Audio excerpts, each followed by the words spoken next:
my question is about whether foreign rating agencies are looking at 1MDB, because clearly they don't care what Malaysia seems to think about it, but do they care about what the foreigners are doing, and will it impact our credit rating? Foreign rating agencies and their views. I think that's important. If I'm not wrong, I mean, I've been following financial pages for the last 10 or 15 years, even when I was doing business here. And the standard routine of valuing a government has always been, look at the budget, look at the budget deficit. Budget deficit 3%, 4%, not bad, market is good credit rating.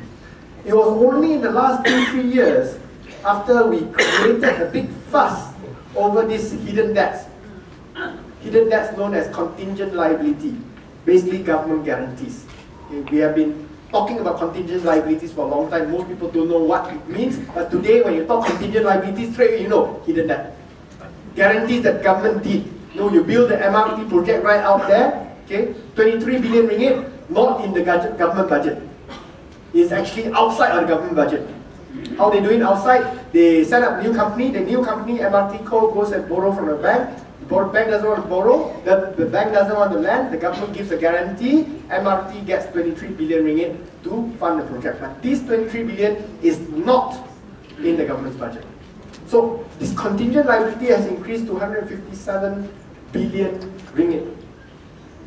Now this is contingent liabilities that are known, which means the 5.8 billion just now that I talked about, the guarantee, it is there. Okay, it's under the contingent liabilities. The letter of support, 10 billion ringgit of it, is not there.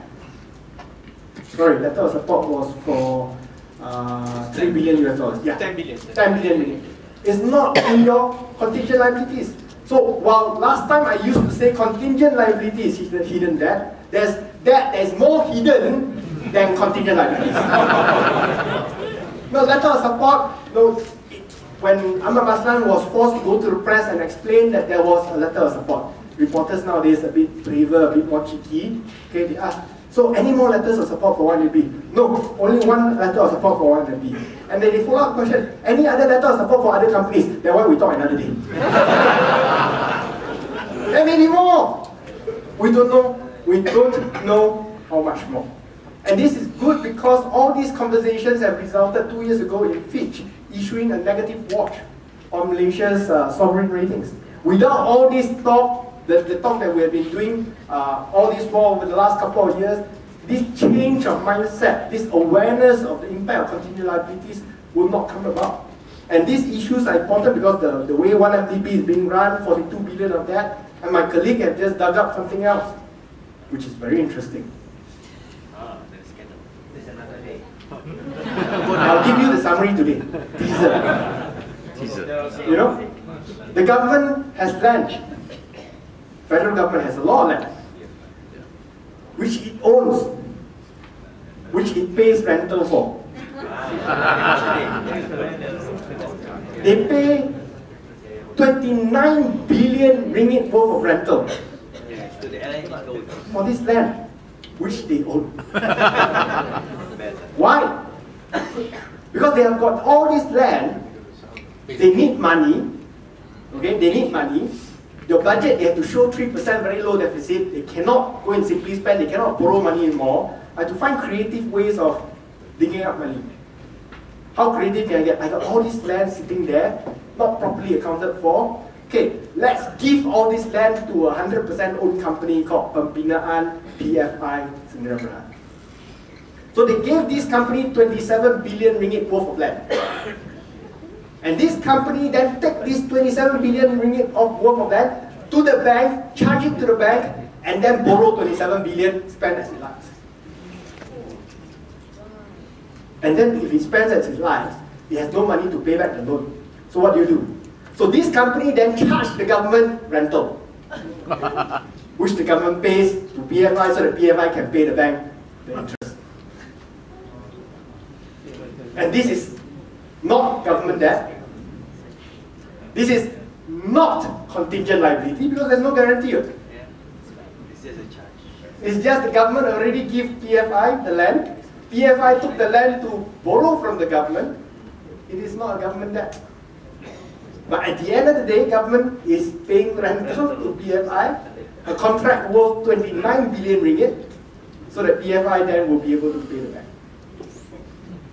And this amount was only 15 billion 2 years ago. They added another 2 billion in the last, 10 billion in the last 2 years. How many more are other contracts like this? We don't know. Was this never brought to the parliament to be discussed? Nobody can read the accounts. So what the government does is assume that nobody knows how to read, nobody knows how to dig, and this thing is actually not new. The way they are doing it is not new. It's been around for a long time.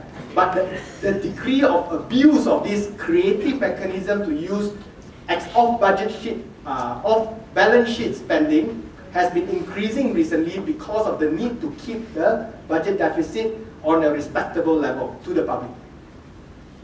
So all your MRT expenditure cannot be in the budget. Your LRT expenditure cannot be in the budget. Your bill police headquarters cannot be in the budget. Everything take out. So you still have a very decent looking, respectable budget deficit of 3% that I can show the analysts. See, we are so good at running our company, our budget deficit only 3%. But in reality, they have taken out all this expenditure, they are still spending the money, it's just not in your budget deficit. And all these things, the things that we are raising is good, the awareness that it's creating is good because then more people will be watching. Previously, international analysts just took the superficial information. Nowadays, with all the chatter around, they will actually look at more details before giving their opinions. So there's transformation. That's transformation.